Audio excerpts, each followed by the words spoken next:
Season's greetings and welcome to the Two Balls and a Mic San Diego Punto Football Terrace here at Snapdragon Stadium. My name is Tony Sanchez here. 2-0 San Diego FC defeat Austin FC in the second of two matches that they're going to go ahead and play this season. First one was in Austin. Austin FC was victorious in that one. And then they pull it back here at home 2-0 with a stellar team performance once again. Brandon Vasquez, not a factor. Luca La Torre getting on the score line, as well as Milan Liloski. The two local kids, the two local products were the ones that got at the on the score sheet and were able to give San Diego FC this victory, as San Diego has now won 25 out of possible 30 points in the last 6 games. That is the 6 games in May. They did lose against Seattle. That's one game. They did also tie, but everything else has been positive. 25 points in 30 matches, 5 undefeated streak here at home in the month of May. So with that, we will get to some sound from the post-match press conference with head coach Mike Ibarras. We also spoke with Milan Liloski, as well as Yepes Verskov, who was out with accumulation of yellow cards, something that took a lot of people by surprise because no idea.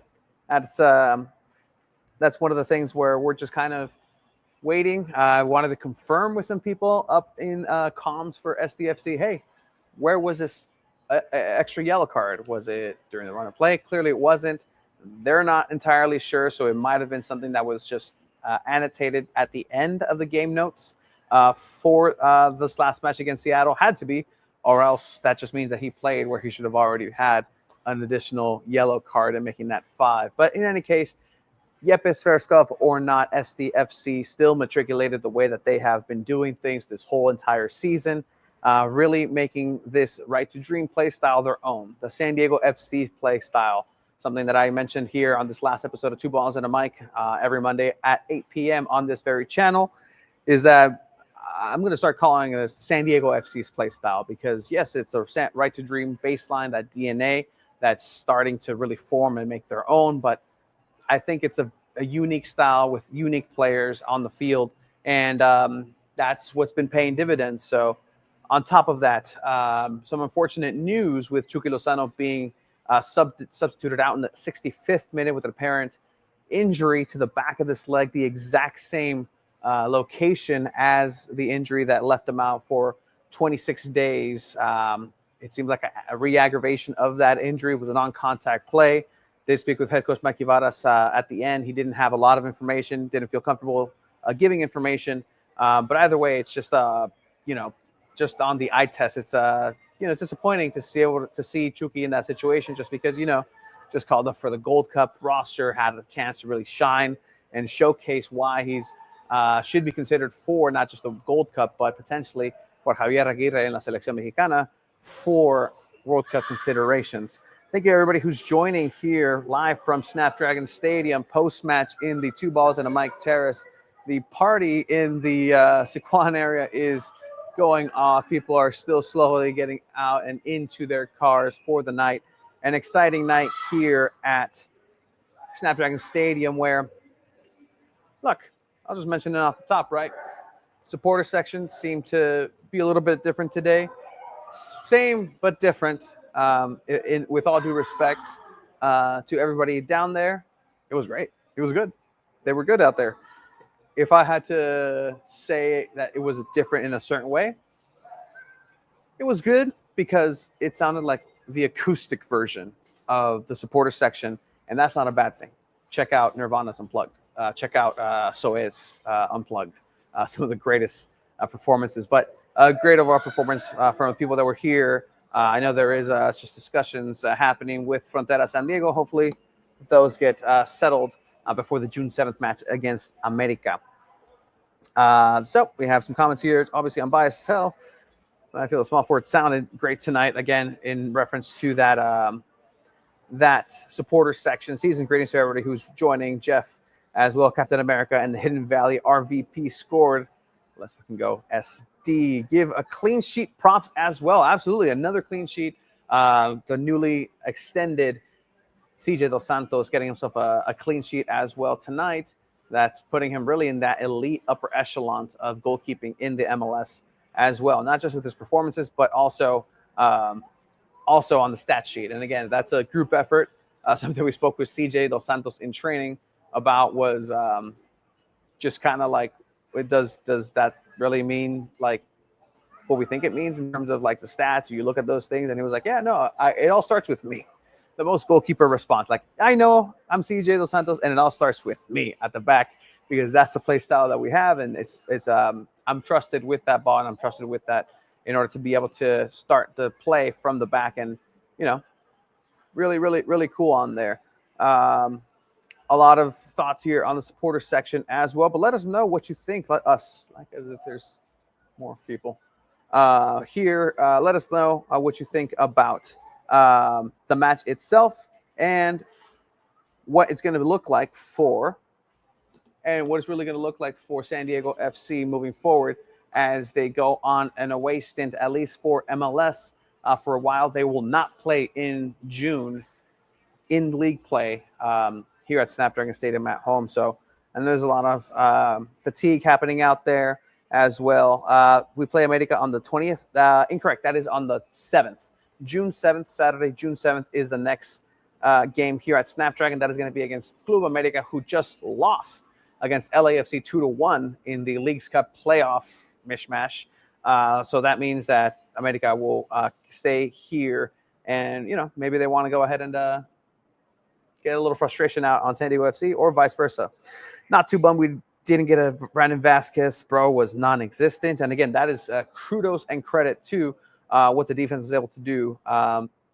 And if we want to go ahead and just talk a little bit off the top about some of the things that did happen throughout this match, to start the match, and it started a little shaky for the referees, just like there was some give and take for fouls that should have been called, some fouls that weren't necessarily should have been considered a foul, but nonetheless, the refereeing kind of was shaky in the bit where there seems to be a lot of makeup fouls because, there was Chucky who went down near the box, and on the other side, it's a weak foul, but that kind of got settled in as the game started going.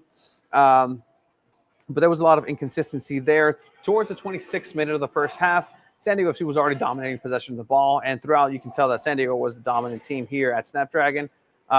26 minutes, 67% possession, but no necessarily dangerous chances just yet. They were trying to work through the middle of the field. It seemed like everything was trying to go through that middle, whether it be Dreyer drifting into the outside in. That's where the offense started to really move itself forward. The wings weren't necessarily used as much as we've seen them used in the past, but they were really trying to work the way through the middle, which is very interesting, especially with by not having Yepes Verskov in there and trusting Alvarado to be able to add a different layer of dynamic play as well. Godoy, get the captain armband. He's playing on the on the right side, and has played on the left side. We talked to him at media availability about that switch where he's usually playing on the other side of that midfield, but because Yepe prefers that side, that's where he normally plays as well. Season's greetings again, everybody who is watching. Like the stream, 100%. Love that. Thank you for everybody who is joining us here. Let us know what you thought about these comments. Club America lost to LAFC, are heading down to the Club World Cup. Yes, it'll be a friendly match for San Diego FC. I don't know how friendly it's going to get. Come on, people. Free the support. 100%. Hey, we do this for free. We do it right. Hello, David. Hello, everybody who was here at Snapdragon Stadium. So let's go ahead and listen to head coach Mikey Varas post-match on his thoughts on tonight's game. Here is El Profe Mikey Varas. Mikey, you closed out May undefeated here at home, 25 out of possible 30 points overall. And can you take us through what your team's gone through, not just this month, but with today's matchup as well? You're good at that. I had no idea. I think that what I told the boys was that they're ready. And I got the sensation the last few weeks that the style of play is like really becoming ingrained. not only inside their head, but in their heart and in their blood. And that's a really important step for this to become DNA, because it's all surface level in the beginning, right? And that you see, like, you have to think. But recently, I've noticed that they're playing without thinking, and it's just happening. And that one guy leaves and another guy comes in, and it keeps going. For me, that's the most important thing. And the points are always so important because we're here to win. But the more important thing is that, I think. And then the way the team reacted after a physical matchup, you saw Luca Lodora get himself a yellow card, but then respond with a goal. What does that say about the team that's being able to come here and defend their home? Yeah, I mean, we have style of play pillars. One is to be brave. I think the guys are very brave. You see, even winning the game 1-0, still playing with the goalkeeper. Relentless. We've always pushed the games. We've pushed every single game we've been in without ever giving up. And then you got to have a fighting team spirit. It's the base of everything is your effort and your commitment, not only to your teammates, but to your community, how hard you're going to play, and to not back down from any fight. This is one of the first games without Yepe in the midfield. Can you talk about what Alvarado brought to that midfield today? Yeah, I mean, he's a warrior. Always has been. He's a guy who went to Portugal as a young player to test himself, and that takes a lot of bravery. He was with me in the 20s. He helped the country qualify for the Olympics for the first time in 16 years. He came as a training player for that camp and got in because of an injury and ended up playing a lot of minutes. This is the mentality of this guy. He's a fighter. He's a warrior. Wherever he goes, he wins, and he always does it for the best of the team. It's never about him. And what did it mean to see Marcus get some minutes today? Yeah, I told him welcome back. I think he's very happy about that, but we're as happy because Marcus is such an important piece from a leadership perspective, but also from his quality.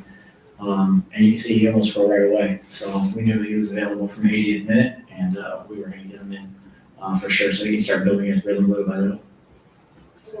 Coach, you said you see it working in their heads and their hearts. Is there a way to tell which one on any given match day is more important for that particular day? No, you need everything. But I think it goes into your head first, right? Because the ideas are ideas and they're swirling around in our training environment. But when they're only in your head, it means that you have to think about it. You have to concentrate really hard to make sure, and it's not just a habit. As soon as it gets into the heart, into the blood, and then eventually deep down into our DNA, then the guys will just go out there and play football.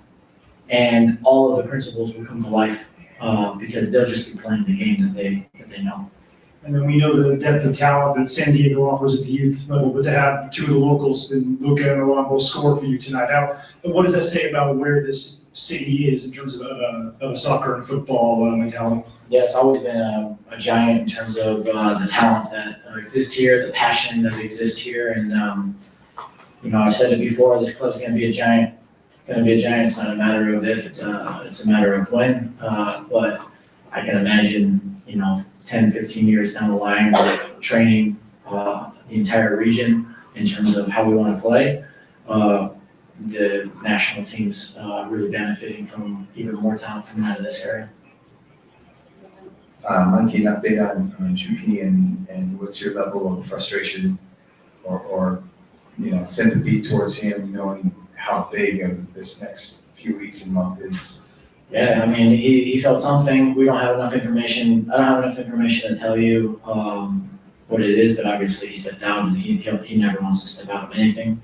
Yeah, I mean, I feel for the guy because he's gaining such rhythm right now, and hopefully it's not as big of a setback as last time. But what I do know about him is he's gonna, whatever it is, he's gonna confront it with his head up, chest out, do all the things he needs to do to make sure that he's getting back to the level.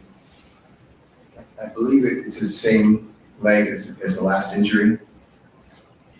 I don't have enough. I know it's the same area. He grabbed his leg. Yeah. So, Is there concern on your part that, and he's had injury issues, I believe on that leg as well before? Do you worry as a coach, when a guy keeps injuring himself, whether it's serious or not, in the same area, that you need to change something in terms of how you play and how you use them? I mean, football, playing at this level is about taking a certain amount of risk always, because the margins are so small. The biggest predictor of injury is typically injury history, in whatever spot that is. So we've been doing, trying to work in terms of analysis, in terms of what's his right pre-match, pre-training, post-training, and we're always working with that. And then part of the reason that he didn't start the game against Seattle is to also manage his load, right? Because he's an important guy, and I wanted to make sure. But that just shows you how crazy life is. You know, you can have all the processes in place to do all the right thing, but there's nothing guaranteed in life. The last time we played 3 games, he started all 3 of them, played fine. This time, we decided to rotate him in Seattle, not because of performance, purely because we wanted to save him physically. And then this happens. So at the end of the day, what I've learned in life is you don't control pretty much anything. All you can do is put your best foot forward and be intentional about how you attack it. Any other English questions?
As we're coming in, head coach Mikey Varas says, no, that was just blah, blah, blah, blah, blah, blah. Thank you for the comments. Obviously, Mikey, the biggest concern there for Mikey Varas is Chucky Lozano. But as the game continued, you had the 26th-minute chance by Chucky off of a set piece, trying to curl it over to the right-hand side. Narrowly misses the post to be on target. A dangerous chance there. 36th minute, Chris McVeigh comes in, gets us a yellow card. The set piece doesn't yield anything for Austin, but that's where you start accumulating those yellow cards, as pointed out correctly. Yes, I do believe that Godoy has now reached his 5th yellow card as well. So, I mean, that's kind of the reality of that midfield, that you have such an intense style, and you know, Yepe has gotten a couple of them for dissent as well, but that's the style and how you play. So with that, let's go ahead and get a different perspective of this matchup as we're coming into the 38th minute, which, I mean, I'll start it right there with I'm not even going to say guest, El Compadre, who had the view in the north end, and I want to get his take on this moment as well from the new podcast focusing here on SDFC Cro-Maniacs. You can find that on Thursday. Thank you for whoever turned on those lights right here. We're going to go ahead and welcome the great and powerful Senor Craig Elston. Hey, Craig. How are you? Hello. Oh, I'm feeling so much better after a quick shower and a change. Let me tell you, I thought that the silver suit and midday would be a no bueno, but it turns out silver suit and high humidity also no bueno. So it was a successful, exciting, but ultimately sticky night in the North End, with lots of motion, lots of emotion. And for San Diego FC, what a lovely victory. What a lovely, solid, grind them down.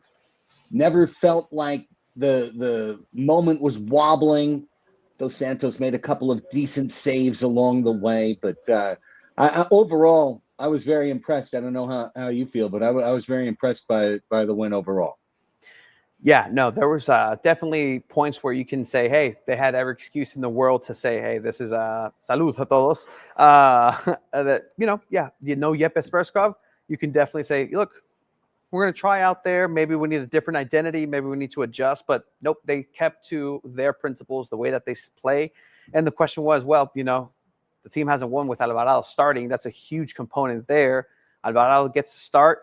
And as I'm going just through the timeline of this, I'm in minute 38 of this matchup here. And I don't know where you were, Craig. I don't know what state of mind you may have been, but it was a moment where it lit up the stadium because Alvarado went up into the air and almost got himself a bicycle kick at Chilenita goal. Oh. Did you get a good look at that? Yeah, no, yeah, absolutely. And just over, and from what we're standing all the way behind the other goal, so a little bit of a difficult perspective. But you see the net ripple, and for a second, it's like, oh my goodness, did no? Okay, never mind. Everyone would be losing their mind if he did.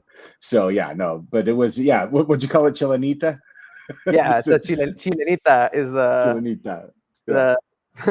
the word for it, as man, like that the bravery that it takes to do that. And it's just it's keeping your eye on the ball. Chucky Lozano gets the cross in here, a couple of dink and doinks, and so close.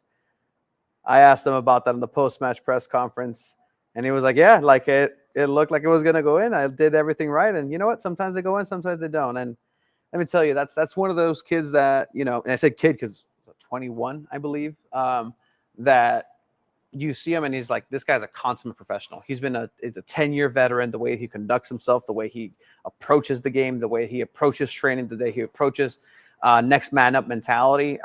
It's really cool to see the development of so much young talent. And even then, if we say young talent, he's a 21-year-old. He's on the older side of young with a couple of 18-year-olds out there as well. Verhoeven and company also, just an abundance of youth. But good youth as well. Yeah, can you still hear me on this thing? Yeah, 100%. Perfect. All right, because my little earphones died. But we're all good. The youth of this team, but the way it's coming together, and I got the chance to watch what you posted from head coach Mikey Varas, and he said it in English. He said it in Spanish. He says that they're not thinking anymore. When they play, they're playing without thinking. They're just playing. That the style is now gone beyond their minds, and it's gone into their heart, and it's gone into their blood, and it's going to go into their soul. And it's reaching into the deepest caverns of their existence, and that is beautiful because that's what you're seeing now. Is you're seeing more fluidity.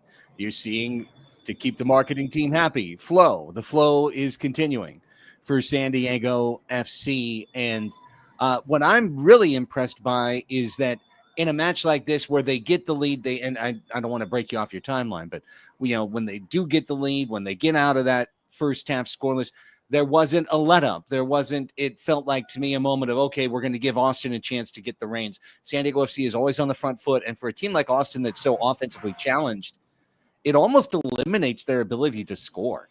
It just puts them in a situation where like they're going to have to get one maybe on a corner, on a free kick, on a mistake, but otherwise they're set at 0, and as soon as they concede 1, 3 points are pretty hard going to the home team at that point. Yeah, no, it was a game where they really stuck to their principles, and you felt it coming. The offense was on San Diego FC's side. There was a couple chances where Anders Dreyer gets a shot off, uncomfortable, but it skids the post in the first half. Second half as well, there was a penalty shot right in front of your section as well that it could have gone either way. There was a push, but it's almost like a stiff arm where you kind of ran into the hand. So good defending on their part, and then the game kind of gets a little bit more physical. The yellow cards are coming out. Now we're kind of talking, looking into ¿qué fue? Minute 51, Svatok, one of the Austin players getting himself a yellow card. Minute later, boom, Luca La Torre gets himself a yellow card. And then you get that no penalty at the 58th, 60th minute. El local boy, the local kid, one of them at least, Luca La Torre, gets a ball from Chucky, but the pass that started it all from Patty McNair out the back, Rafa Marquez-esque, gets picked out. Chucky Lozano, fantastic control, takes his time. That's the key right there. The extra look that Chucky takes, 100%. and that it opens up acreage of space for Luka just to do what he's been doing all the time. He sees goal, he takes a shot, and he's been so close on those same looks and shots. He scored once, and he gets one here. And the pass is beautiful, but the control of Chucky to not go offside, to not get froggy, and to be able to trap that ball down while maintaining momentum control and the ability to make that turn that opens up his hips for the passing lane to Luka. It's sublime work. It's understandable why he's been pulled back to the Mexican national team here for Gold Cup, because he's just playing at that level. And Chucky has an electricity to him. He has the jitterbug nature. And I know this is going to be a reference that you are going to pick immediately, Tony. I don't know about the rest of the audience, but if you've watched the San Diego Sockers over the last few years, there's a lot of Brandon Escoto, you know, Yes. and of course, Brandon would love to know he was even compared in any way to the great Chucky Lozano, you know, and I'm sure he'd like one of Chucky's paychecks, but that electricity, that ability to be clever in tight spaces, to keep your control both going wide and long, and also being able to cut it back and have that presence. And Chucky has goals, but he has assists too. You know, he's just been a controlling figure up top. And for a team that really hasn't had a true 9 in their attack, Lozano just does a little bit of everything. He's brought speed, grace, elegance, and vision. And unfortunately, that's 5 minutes later. Chucky goes down in the same area, holding the same leg, and gets substituted in the 65th minute. And, you know, just the collective breaths are held once again, Craig. I mean, here we are again. International break coming at a good time, not for Chucky, Yeah, but it's for heartbreaking. Yeah, but for Mikey Varas, I mean, all of this time to find his way back to the team. I didn't hear I'm sure Mikey didn't have anything specific. I didn't hear anything specific. They're not going to have to say anything specific. Let's just cross our fingers, hope for the best, hope that it's a mild reoccurrence, hope that he immediately pulls up because he knows what's at stake for himself. But the man's been flying up and down the field. And if the next time he takes the pitch, it's for San Diego FC, that's going to be truly, truly unfortunate for Chucky Lozano. And for El Tri at that matter. But him being healthy for STFC in their big second half and pushing for the playoffs is, of course, critical.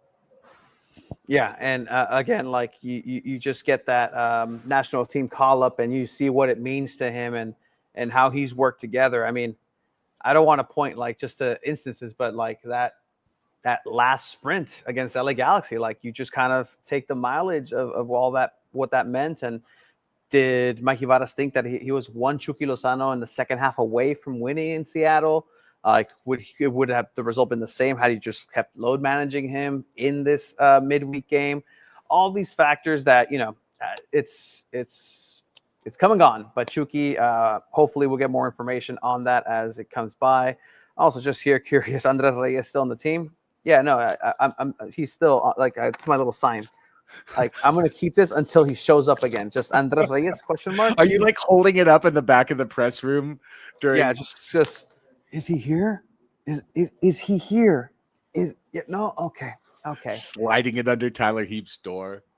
But after that 72nd minute, just Austin just gets momentum. Chucky goes down. Obviously, Alex Mighton slides into that left side, and you do lose some of that dynamic aspect by having Chucky Lozano not there. Alex Mighton offers a little bit something different. He is prone to lose the ball a little bit more just because of his play style. He likes to and wants to go through solid matter, and you know, I don't think that's physically possible just yet. And then towards the 78th minute, you start to see fatigue from SDFC. There's a couple players that really look out of it. One of them, particularly, hands on knees, 78th minute, he's done, is Oni Valakari. And he's one of the players where I was just like, he's out of position. He's clearly, putting a lot of output out there. It's a little more humid than the players are used to. I know it's very, they win a Charlotte, like it's not a factor. It's definitely a factor. They've been training in dry heat, 100%. They've been training in dry heat at Singing Hills. Actually, on Thursday, Aníbal was talking to us, and he's like, yeah, no, it's not like Panama. Panama's heat is humid, it's gross, and this, and this. And then post-match, after the conference, I see him, he locks eyes, and he's like, I'm sorry, perdón. Like, I brought the humidity down with me. I'm like, hey, at least you guys got the win. But yeah, that has to be definitely a factor. And Valakari, I would have wanted Valakari to come out for Milan Iloski if that's where you want to go ahead and play Iloski, because we've seen him play in the middle. You sub in the returning Marcus Invarson, who, again, I'm really glad that the fans responded. There was a response when he came in. And it just kind of tells you that, the San Diego FC fan base is an intelligent one. They've been knowing that there's a big center forward size gap in this team. And to have Marcus Invarson back is definitely going to help out, especially if Chucky does end up being out for a couple of days.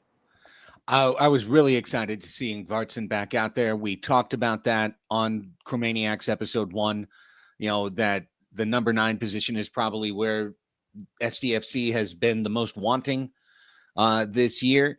And for him to come in and create a chance pretty quickly, got a header on goal. It was pretty much right at the keeper, but nonetheless, did get that chance created, did get a shot on frame. That was exciting. I thought his movements were encouraging. Parsing what Coach Varas had to say after the match, it sounded like they felt they had 15 minutes worth of Marcus for this match. They said anything 80th minute on that they could bring him on. So, to me, that means 15 minutes is what they thought they had for him from a fitness standpoint. But it was a chance well created. And to be honest, I don't think we've had the opportunity yet to see the best of Marcus Ingvartsen. We saw him while, in Coach Varas' own words, the team was thinking while playing, while the style was in their head, as opposed to the heart and the blood and the soul. So to see how he gets into a more flowing program with this club, I think is going to be super, super exciting to see. Now, of course, Iloski, who we talked about on the show, is someone we would have liked to see start tonight's match. Pretty cool of him to get subbed in and score like 2 minutes later. If it was even that, it might have been a minute. You probably know the timing more than I do. I just know he came in and then the ball came in to the net. More celebration time. Time to get wet again in the north end. Yeah, and Milan Iloski, again, it's that debate. And we had this actually in the press box, because now I'm kind of thinking about, well, Iloski is much more serviceable and has been more serviceable, clearly, from what he's been able to be as a substitute. So if you have Marcus in there, and I understand why somebody like Valakari is in there, because he is a bigger body. He does have that hold-up play where the play style requires SDFC to go and really break down that defense. That's why they're so successful in the last 10 minutes of each half. They break down and tire out the team, and you need that big body. And so Valakari kind of fills that. But then when that's over, you throw in Iloski, who's quicker. He has a better dribbling style. He has, just a more pacey.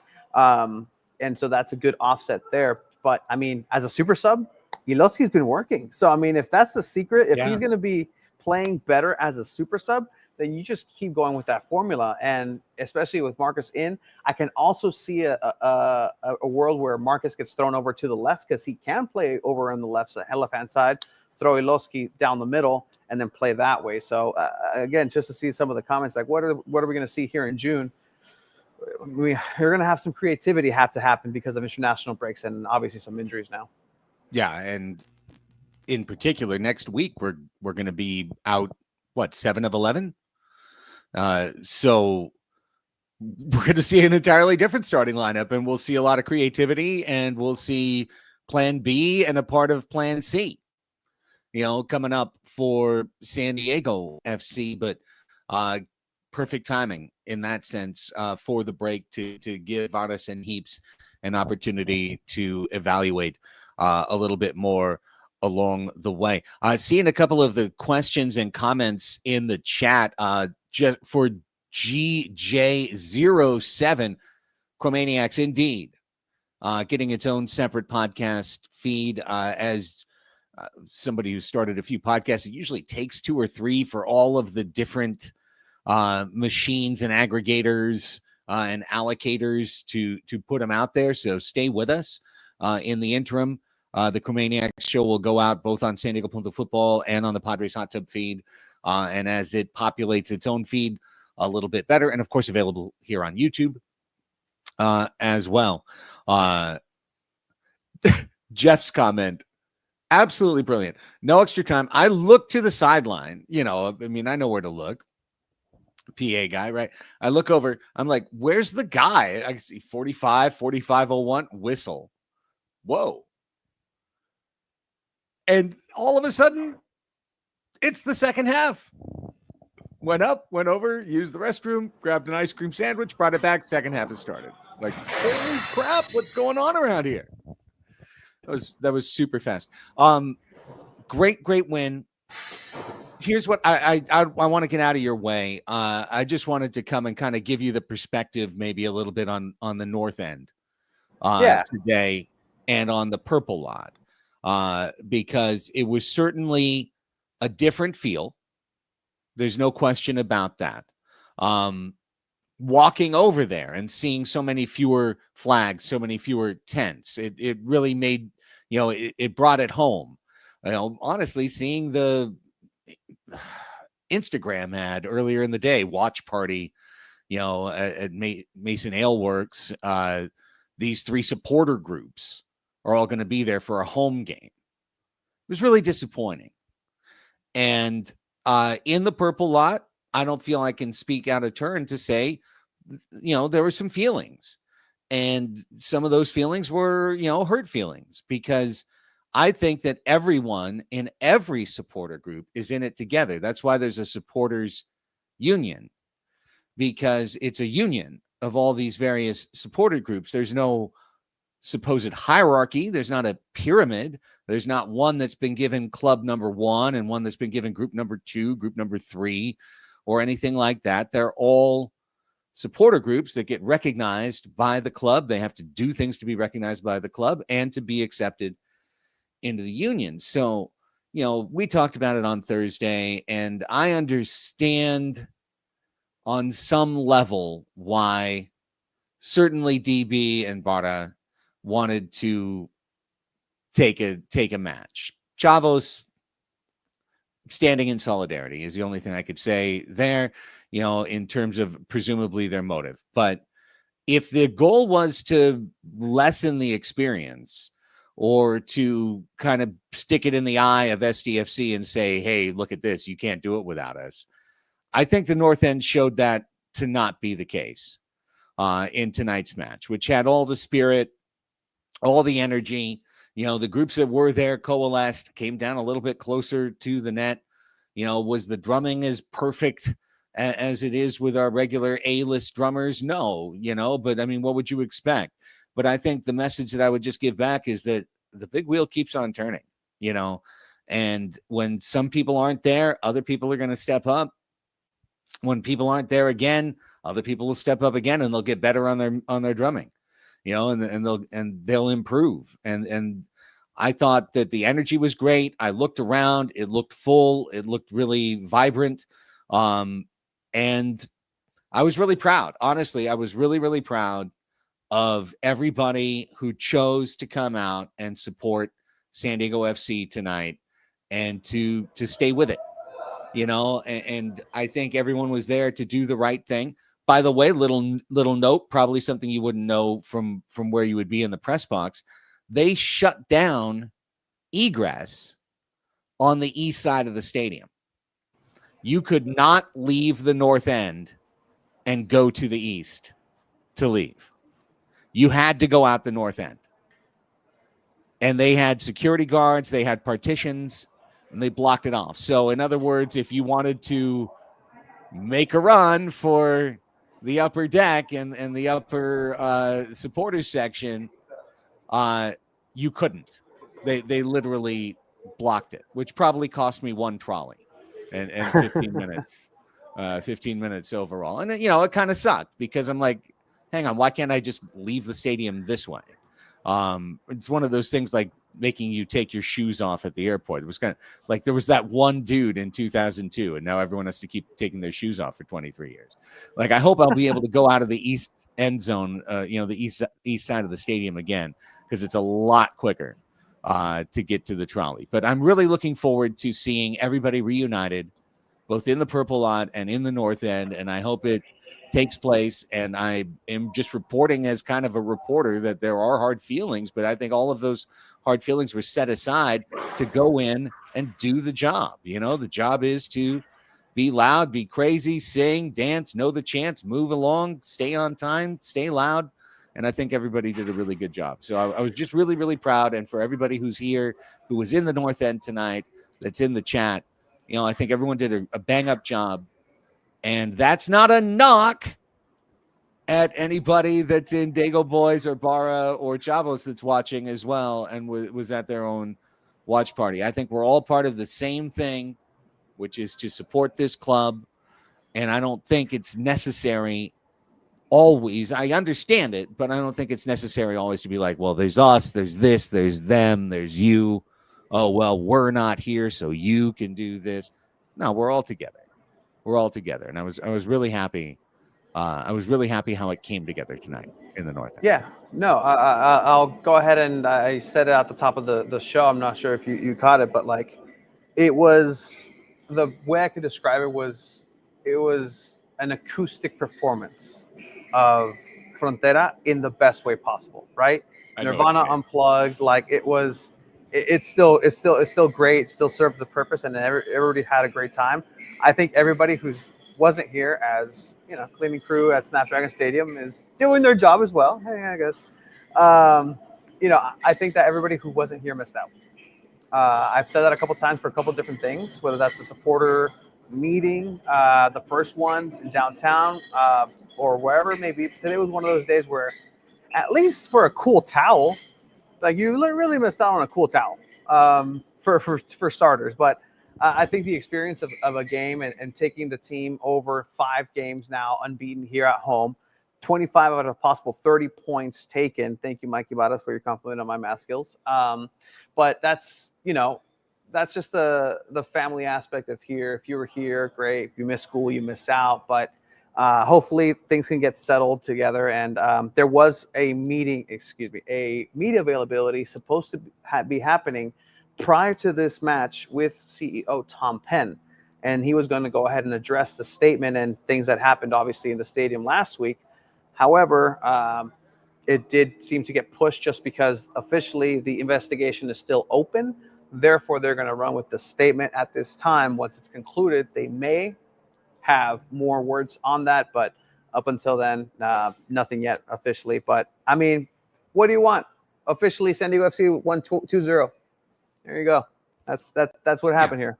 Life goes on. Life goes on, and the feeling that was out there in the parking lot was a little bit of, oh, there's a politic to all this. Oh, well, the club has made their move. Now the supporters are going to make their move. And, well, if you don't like it, we're going to unplug and then see how you like it now, and maybe we'll give a black eye to somebody in the front office or somebody that's, in the supporters, realm. And I just don't think any of that happened. I think that the match proceeded apace and everything was pretty cool.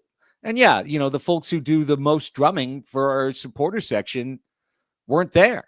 So whether the beat was Brazilian or was acoustic or was Nirvana unplugged or whatever you want to say it was, it was folks doing the best they could is the way I'll put it. It was folks stepping up, doing the job. Capo's stepping up, doing the job.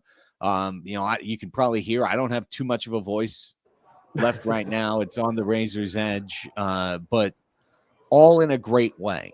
And to support a club that we're enjoying and that we want to support and we want to back. So really, really happy for the way it all came together. With that, brother, I'm going to let you go.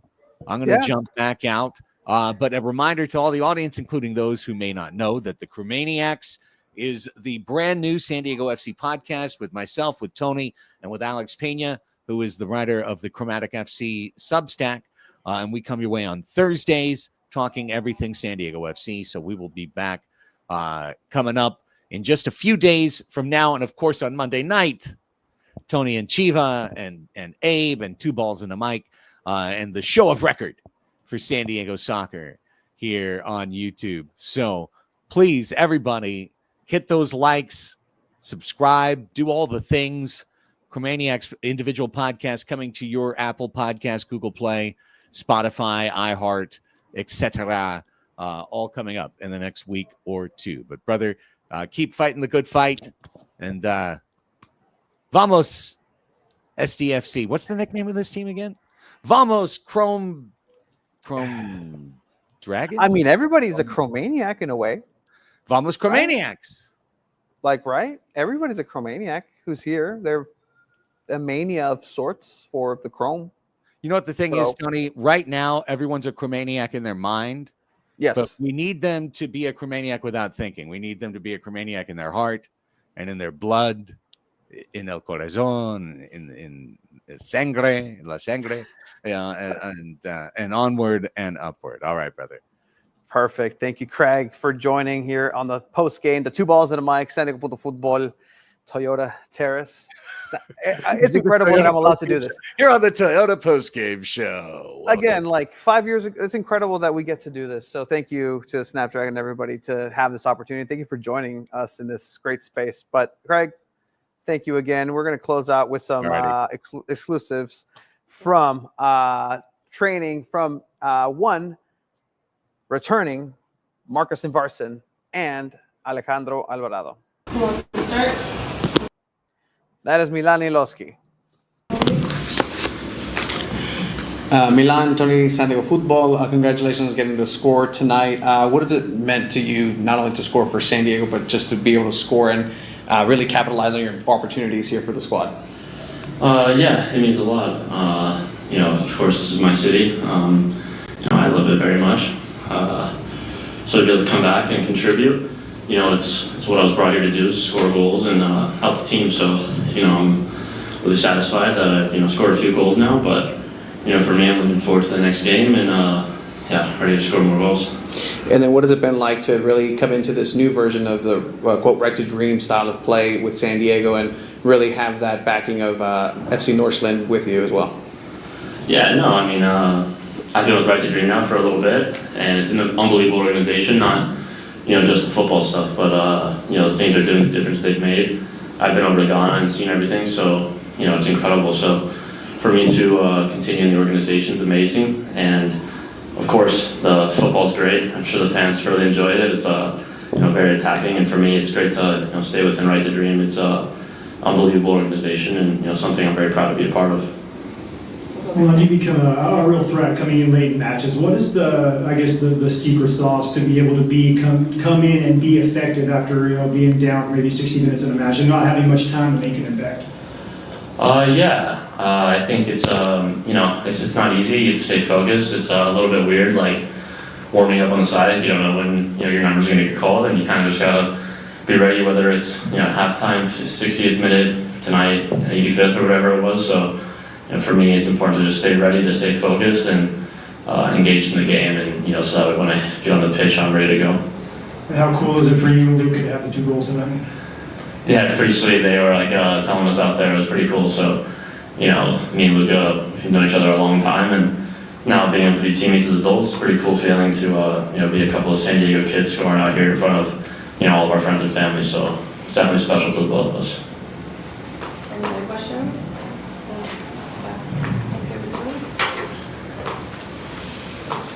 And obviously you're here on loan from FC Northland. Is it a goal for you to just give those performances to be able to stay here, or is for your development the right thing to go back to FC Northland?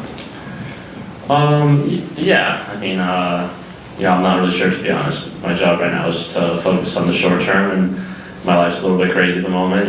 Who knows what will come? The sport's insane, and I've been in it long enough to know things can change really quickly. So right now I'm just focused on helping the team in the time that I'm here, and I'll let all the negotiation stuff be handled by my agent and the clubs. All right, thank you, Milan. Thanks, guys. Milan Iloski there as you can come in. Hi, Abe. Hi. What are you doing up there? I was writing an article. You're writing an It'll be article? published tomorrow morning, yeah. Tomorrow morning? Mhm. So You can be on the lookout for it. 7 a.m. San Diego Punto Fútbol. you were on San Diego Punto Fútbol. You asked Alvarado in the post I match, did. and you were very interested in Alejandro Alvarado today. Yeah. What was up with that? I thought he had a really good game. I think he hasn't looked great in the midfield, especially coming on as a sub. You kind of look on. Anibal Godoy usually subs off for him. You're just like, ugh, doesn't look great. But coming on for Jeppe Sverskov, I didn't expect a great game out of him, but he was calm and present in the midfield, was able to make some good passes, even rifled off a bicycle kick, which is kind of crazy to see from like a 21-year-old, especially in like an important game like this. And also against Austin FC, the team that he kind of like lost the game. He lost the game for them, right? Yeah. I thought it wasn't great. So for him to come back and have a solid performance like that, I thought it was impressive. No, he was really impressive, and being able to step in, not only just fill in, like he looked like he had a couple chances. That Chilena is fantastic. Yeah, and I genuinely think beforehand you thought in the midfield, okay, you cannot have any of these guys out. I still think that's probably true with Luca de la Torre, but now I think you can be more comfortable with having Alvarado coming on for Sverskov or for Godoy, especially during this Gold Cup window that Godoy is going to be gone. I think Alvarado is going to probably be seeing a lot more minutes. Yeah, it's going to be very interesting to see, because Mikey Vadas wasn't even sure himself in the post match. He looked over to the comms people and was like, 7 or 8 of our guys are gone for international break. It's crazy. It's crazy. But yeah, with that, I think we have some more sound from Alvarado and the returning Marcus Varson, which we will get to on Monday for 2 Balls and a Mic. That is the show of record, as Craig Elson just left. He was here and he left. But with that, you can go ahead and check everything that we do out on San Diego Punto Fútbol. That is the name of the game. That is a website. Check out the website, San Diego Punto Fútbol, where you can go ahead and see the writings of You got to have the flag, the mic. the writings of one Abe Cepeda for everything San Diego Wave, San Diego Loyal. Did you write San Diego Loyal for us? No. San Diego FC. Yeah, San Diego FC. the background is beautiful. Right? Isn't this insane?